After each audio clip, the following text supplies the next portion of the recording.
quero convidá-los para abrir a palavra do Senhor, que está no livro de Deuteronômio, capítulo 14. Leremos do versículo 22 ao 29. Deuteronômio, capítulo 14. Capítulo 14, leremos do 22 ao 29. O texto diz assim, irmãos: certamente darás os dízimos de todo o fruto das tuas sementes, que ano após ano se recolher do campo. E perante o Senhor teu Deus, no lugar que escolher para ali fazer habitar o seu nome, comerás os dízimos do teu cereal, do teu vinho, do teu azeite, e os primogênitos das tuas vacas e das tuas ovelhas, para que aprendais a temer o Senhor teu Deus todos os dias. Quando o caminho te for comprido demais, que os não possas levar, por estar longe de ti o lugar que o Senhor teu Deus escolher para ali pôr o seu nome, quando o Senhor teu Deus te tiver abençoado, então vende-os e leva o dinheiro na tua mão, e vai ao lugar que o Senhor teu Deus escolher. Esse dinheiro dá-lo-ás por tudo o que deseja a tua alma, por vacas ou ovelhas, ou vinho, ou bebida forte, ou qualquer coisa que te pedir a tua alma. Come-o ali perante o Senhor teu Deus, e te alegrarás tu e a tua casa. Porém, não desampararás o levita que está dentro da tua cidade, pois não tem parte nem herança contigo. Ao fim de cada 3 anos, tirarás todos os dízimos do fruto do terceiro ano e os recolherás na tua cidade. Então virão o levita, pois não tem parte nem herança contigo, o estrangeiro, o órfão e a viúva que estão dentro da tua cidade, e comerão e se fartarão, para que o Senhor teu Deus te abençoe em todas as obras que as tuas mãos fizerem. Diz assim a palavra de Deus. Vamos orar? Pai eterno, obrigado pela tua palavra que acabamos de ler, e agora rogamos o teu auxílio, o auxílio do teu Santo Espírito, para que tenhamos a devida compreensão. Assim oramos em nome de Jesus, e ainda rogando que o mesmo Espírito que nos dá a compreensão também aplique aos nossos corações. No nome do teu Filho amado oramos. Amém. Irmãos, o assunto que trataremos nesta noite, neste sermão, às vezes ele provoca questionamentos, ausência de compreensão e até mesmo, em alguns contextos ou em algumas igrejas, distorções. No âmbito das igrejas de linha tradicional, dentre elas presbiteriana, muitas vezes deixamos de tratar de tal assunto para não sermos mal interpretados, de maneira que caímos em omissão, por não tratá-lo da maneira adequada. E olhando então para estas observações iniciais, o que eu quero propor com base nesse texto e tantos outros para estudarmos nesta noite é sobre a contribuição financeira e a adoração. A contribuição financeira e a adoração é o tema do nosso sermão. E a primeira e principal questão que precisamos levar em consideração, à luz das Escrituras, é que a contribuição financeira no cenário religioso não tem a ver essencialmente em suprir necessidades, mas tem a ver com a adoração intencional do coração do adorador. Não se deve contribuir simplesmente porque existe uma demanda, simplesmente porque existe uma necessidade urgente, ou um desafio para resolver alguma demanda, ou fazer um salão, por exemplo, ou resolver um dano que a chuva trouxe. Não simplesmente por isso. Essas coisas, essas questões podem até existir ou não, mas independente disso, a nossa oferta e os nossos dízimos refletem não apenas um despreendimento, mas elas manifestam a veneração, a devoção, o culto, a adoração ao nosso Deus. E nós vamos compreender um pouco mais sobre isto nesta noite. A primeira referência bíblica sobre oferta ela se relaciona à oferta de legumes ou de cereais. E é exatamente quando aparece o primeiro registro de adoração a Deus. Gênesis capítulo 4. Gênesis capítulo 4, o que é que tem ali? Qual é o episódio? Caim e Abel. Ali é dito que no fim de uns tempos, trouxe Caim do fruto da terra uma oferta ao Senhor. Abel, por sua vez, trouxe das primícias do seu rebanho e da gordura deste. Agradou-se o Senhor de Abel e de sua oferta, ao passo que de Caim e de sua oferta não se agradou. A gente poderia olhar para esse texto, de uma maneira simplória e dizer: mas Deus, os dois não trouxeram oferta ao Senhor, mas por que o Senhor se agradou da oferta de Abel e não se agradou da oferta de Caim? Irmãos, quando olhamos para o texto, vamos encontrar que Abel trouxe das primícias do seu rebanho, ou seja, dos primeiros frutos, das primeiras coisas. E o princípio que temos aqui é que Caim trouxe do que sobrou. Isso não era prioridade para ele. E isso manifestava não apenas a mera adoração, mas isso expressava o que estava no coração do adorador. Antes de Deus aceitar a oferta, ele aceita o adorador. E a oferta ali era uma representação do que estava no coração do adorador. E é aquilo até que Ellen falou aqui, é a motivação do coração. É aquilo que nós vimos na escola dominical hoje, que nós falamos muito sobre isso. É a motivação do coração. E é num contexto de adoração a Deus que Abel oferece o mais excelente culto de que Caim. Quando vamos para o texto de Hebreus, carta aos Hebreus, capítulo 11, abra comigo.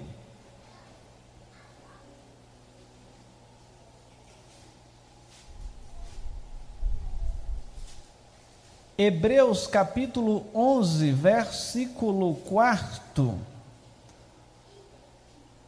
É interessante como o Novo Testamento ele vai clareando o entendimento de muitas coisas que não estão tão claras no Antigo Testamento.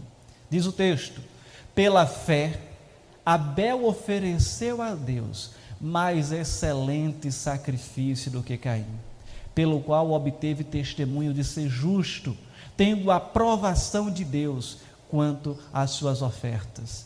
E por meio dela também, mesmo depois de morto, ainda fala. Ou seja, o testemunho dele é o princípio dele. Então, o coração de Abel estava ali inclinado para adorar o Senhor verdadeiramente, e isso estava refletindo naquilo que ele estava entregando ao Senhor. Afinal, o culto ele é para Deus. Ele deve ser adorado, ele deve ser glorificado, é ele que deve ser agradado. E a contribuição ela foi aceita porque a adoração de Abel foi aceita diante de Deus. Deus se agradou de Abel e depois se agradou da sua oferta. A fé de Abel o levou a agir assim. E a oferta, conforme já dito, ela tem relação com a adoração.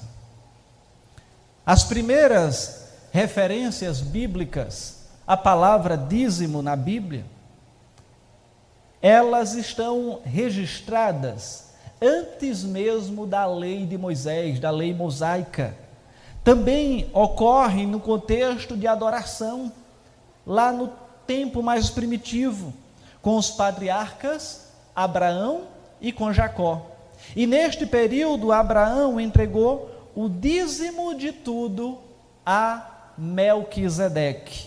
Gênesis 14, 20. E é preciso contextualizar esse ato de Abraão para entregar o dízimo. No capítulo 13, versículos 14 e 15, Deus promete a Abraão a terra de Canaã e ele ali levanta um altar de adoração ao Senhor. Então já vemos o registro da adoração aqui, lá no versículo 18, que é quando ele faz esse altar de adoração. No 14, no capítulo seguinte, essa promessa do Senhor ali dá a terra a Canaã, ou melhor, a Abraão, a terra de Canaã, a Abraão. Ela é ameaçada pelos reis que tomam Sodoma e Gomorra e levam seu sobrinho Ló para o cativeiro. Mas ali Abraão vai lutar contra aqueles reis naquela batalha, e Deus então lhe dá a vitória, e ele resgata o seu sobrinho, todos os seus bens, toda a sua família, todos os seus empregados, todo o povo que estava com ele, e ainda traz como escravo o povo dos seus inimigos e os bens dos seus inimigos, trazendo, diz o texto, um grande despojo. E Melquisedeque agora o encontra e o abençoa, e Abraão lhe dá o dízimo de tudo, como a resposta de adoração e reconhecimento de que tudo pertence a Deus. Logo em seguida, Abraão ele é testado ali na sua fé, pela proposta do rei de Sodoma, lhe oferecendo ficar com os despojos de guerra, e ele responde com juramento ao Senhor, dizendo ao rei: não, eu não quero, eu só quero o que pertenceu aos soldados, o que os rapazes estão se alimentando aqui, e o que eu já entreguei de dízimo ao Senhor, mas eu não quero que depois você fique falando que eu enriqueci às custas de vocês, e devolve o que pertencia a eles. E o que é que Abraão faz? Nesse ato aqui, ele desenvolve um ato de adoração, quando ele reconhece que foi Deus que lhe deu a vitória, foi Deus que lhe deu condição para resgatar todos os bens e seres humanos, bens materiais e capital humano. E ele, ao fazer isso, ele devolve o dízimo do que teria como despojo, porque Deus tinha dado nas mãos dele, entrega a Deus em adoração e depois devolve o saldo para os que eram os seus donos, digamos assim. Portanto, pode-se concluir que a entrega de dízimo por parte de Abraão foi um ato de adoração àquele que possui todas as coisas. No capítulo seguinte, o Senhor ratifica, reafirma a aliança segundo as promessas feitas no capítulo 13, da qual Abraão deu testemunho da fé dando dízimo, especificando o seu plano glorioso de redenção em Cristo. Assim, o dízimo ele está inserido na perspectiva da aliança, na mensagem de que Deus tudo possui. E a conexão que é feita aqui nesse texto com Cristo é justamente com Melquisedeque, que ele recebe como sacerdote do Deus Altíssimo ali o dízimo, e depois lá no Novo Testamento é feito o link apontando que ele era uma espécie de Cristo, ou seja, algo que já representava Cristo ali no Antigo Testamento, mas que ia apontar para o que se concretizaria em perfeição no Novo Testamento. Desta maneira, vai se conectando os elos da aliança, ou seja, Deus ali, ele vai ratificando as suas promessas que são feitas em dados tempos. E quando olhamos na sequência, vamos encontrar a segunda citação bíblica sobre dízimo, que aparece alguns anos depois, foi quando Jacó, ele fez um voto de dar a Deus o dízimo de tudo que viesse a possuir em sua jornada. Isso está em Gênesis 28, 22. Na fuga do seu irmão, ele fugindo do seu irmão, no caminho a Padan-Aram, no local em que ele passou a chamar Betel, que é tido como casa de Deus, seria ali o significado, Jacó adora a Deus com o voto de dar o dízimo de tudo de acordo com as circunstâncias que ele recebesse e conforme as promessas do seu avô Abraão havia feito. Dessa maneira, nestas duas citações, pode-se concluir que a entrega do dízimo fazia parte da religiosidade dos patriarcas da época de Israel, e isso é transliterado para a época da cristandade. E ela era então uma expressão de reconhecimento da generosidade de Deus para com eles. E nas duas citações a entrega do dízimo está relacionada à adoração. e não meramente para satisfazer uma necessidade. De maneira que quando eu faço isso, e a gente reserva um momento do culto para isso, dentro da nossa liturgia, é porque é um ato de adoração. Não é mais uma etapa de uma programação. É um ato de adoração e por isso que a gente reserva esse momento para isso. O dízimo na lei de Moisés seria o nosso terceiro aspecto. Vamos então entender que no período em que Deus se revela a Moisés, dando-lhe a lei, a Torá, os primeiros 5 livros da Bíblia, havia então as antigas práticas de devoção patriarcal receberem um peso normativo de lei divina, ou seja, aquilo que já era praticado no dia a dia pelos chamados patriarcas, eles agora têm isso legalizado, instituído em uma lei para que o povo de Israel pudesse continuar cumprindo e não esquecessem desses preceitos. Mas a ideia não é que fosse algo meramente impositivo, mas que mantivesse a leveza do contexto de adoração, onde os israelitas deveriam enquadrar-se num sistema de entrega regular dos dízimos e ofertas. E os 3 núcleos dessa instrução se encontram em Levíticos 27, do 30 ao 34, Números 18, do 21 ao 32, Deuteronômio 12, de 1 a 14, que já lemos aqui hoje, e Deuteronômio 14, de 22 a 29, que lemos também há pouco. E assim, para entender melhor, existem 3 perguntas básicas acerca do dízimo. Primeira, é o dízimo de quê? A segunda, dízimo para quem? E a terceira, onde é que eu entrego o dízimo? E de maneira breve nós vamos responder essas 3 perguntas. A primeira, é o dízimo de quê? A primeira pergunta de que se deve dar o dízimo é respondida no último parágrafo do livro de Levíticos 27, do 30 ao 34. Vamos ver lá? Lá no Pentateuco, nós vamos encontrar o devido registro. 27, do 30 ao 34, que diz assim: também todas as dízimas da terra, tanto dos cereais do campo, como dos frutos das árvores, são do Senhor. Santas são ao Senhor. Se alguém das suas dízimas quiser resgatar alguma coisa, acrescentará a sua 5ª parte sobre ela. No tocante às dízimas do gado e do rebanho, de tudo que passar debaixo do bordão do pastor, o dízimo será santo ao Senhor. Não se investigará se é bom ou mal, nem o trocará. Mas, se de algum modo o trocar, um e outro serão santos, não serão resgatados. São estes os mandamentos que o Senhor ordenou a Moisés para os filhos de Israel no Monte Sinai. Não vou me deter a minúcias aqui no texto, apenas o princípio, onde o dízimo é apresentado de modo apropriado e num contexto agrícola. Todo o dízimo da terra, então, ele pertence a Deus. Isso inclui, sem exceção, plantas e animais naquele contexto agrícola.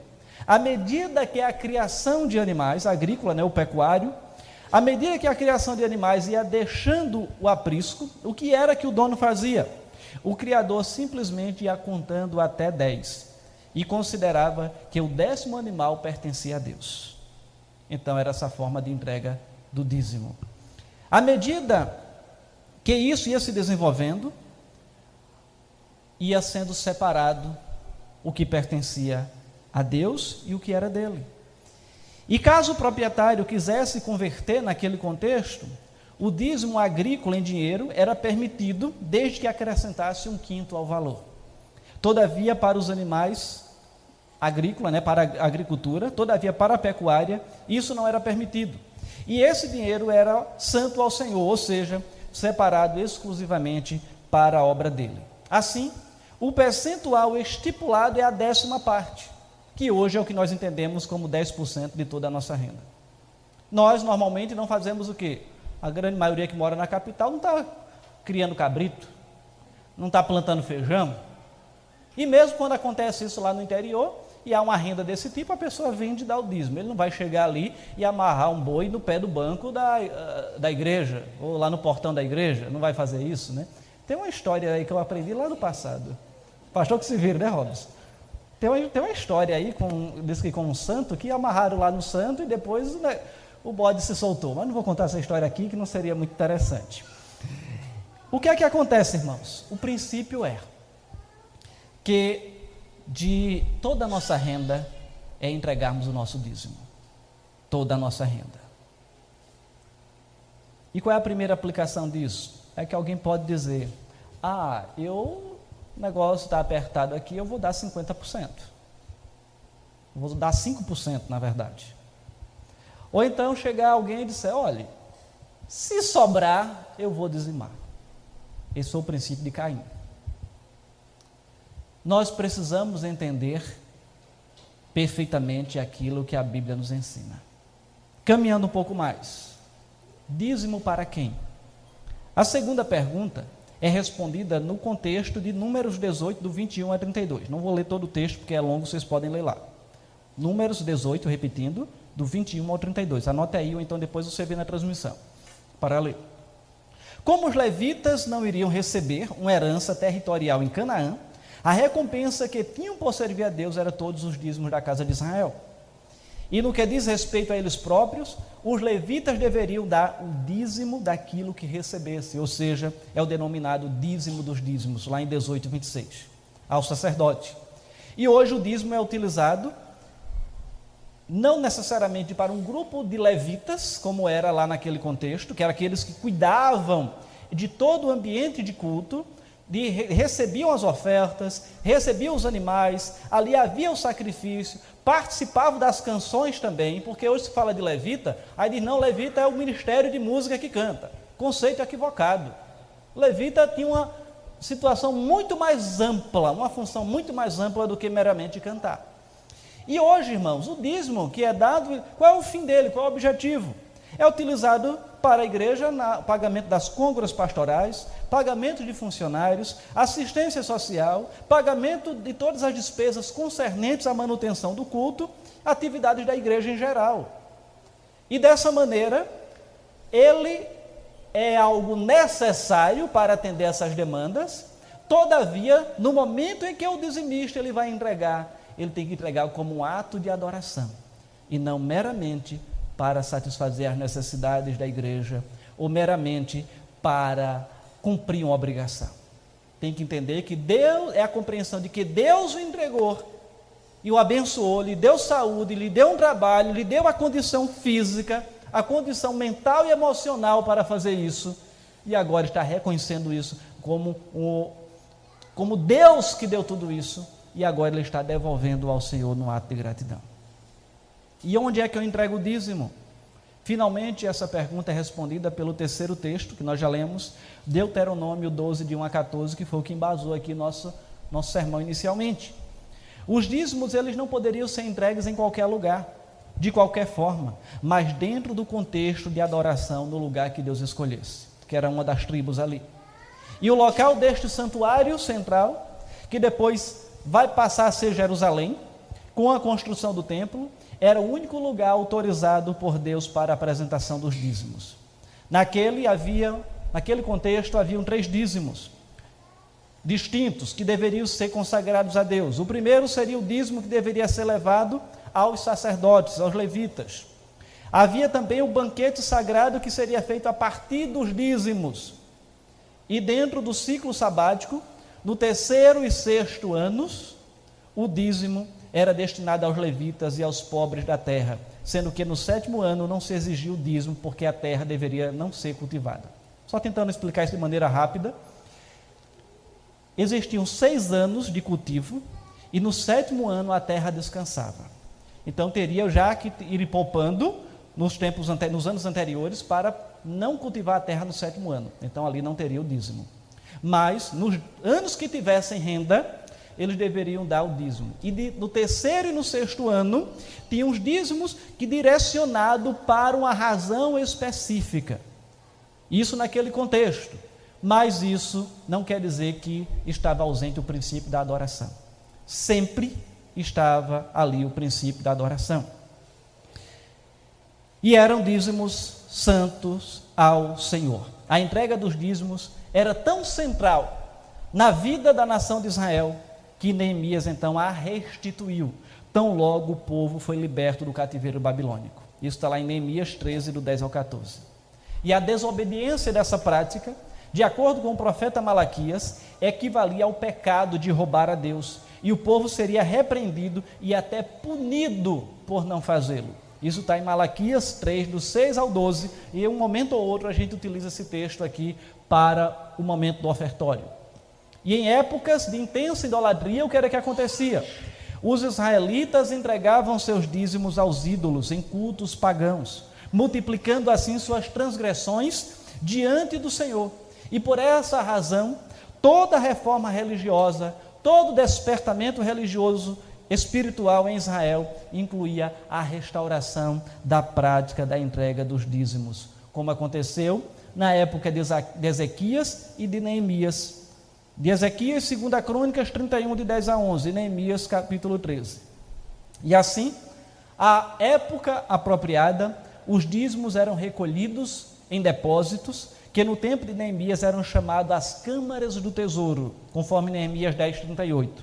E é importante observar que a restauração da prática nacional, ou seja, de Israel, da entrega dos dízimos, era recebida com grande alegria por parte do povo, pois expressava o comprometimento deste povo para com a adoração verdadeira e genuína a Deus.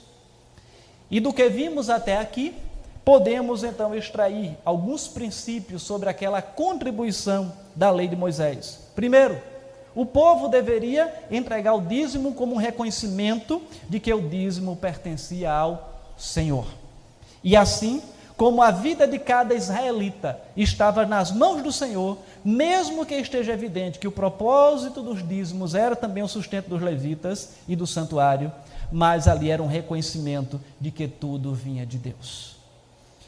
E, além disso, os dízimos também eram destinados a auxiliar os necessitados, especialmente os estrangeiros, órfãos e viúva, então tinha essa função social também ali. E podemos, do ponto de vista divino, entender que o dízimo, ele também jamais teve como objetivo ser um fardo pesado, um encargo que o povo tinha que optar e assim contribuir. Afinal, tudo aquilo que alguém tem pertence a Deus, conforme dito antes, porque foi Deus que deu a condição para que tenhamos. E pelo prisma humano, do ponto de vista humano, tem uma aplicação comunitária do relacionamento pactual do povo de Deus. Os levitas que estavam a serviço de Deus e não exerciam atividades comerciais eram os beneficiários diretos dos dízimos. E, portanto, havia uma inter-relação, ou seja, era a obra de Deus sendo feita aqui na terra com aquela contribuição, mas, por outro lado, era também o dizimista adorando a Deus num ato de reconhecimento que tudo vinha de Deus. E olhando para tudo isso, em termos de aplicação, eu gostaria só de pontuar mais algumas questões aqui rápidas. Primeiro, o dizimista, ele deve de fato entender que tudo vem de Deus, que tudo pertence a Deus, e ele é apenas um mordomo, é um administrador.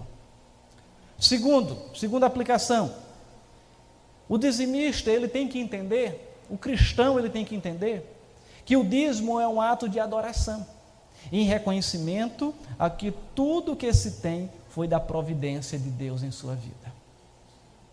Terceiro, conforme a instrução bíblica, o percentual a ser entregue é de 10% da renda do dizimista.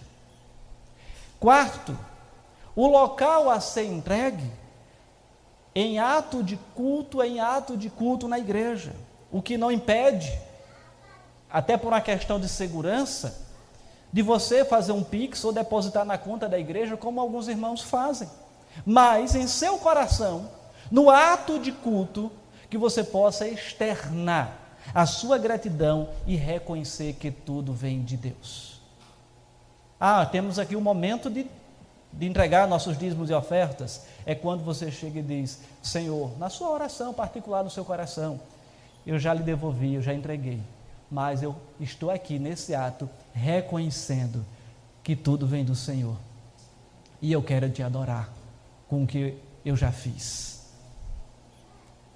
Portanto, isso nos leva a entender o quê? Que não há autorização bíblica para o dizimista administrar o seu dízimo, deixando de entregar na igreja.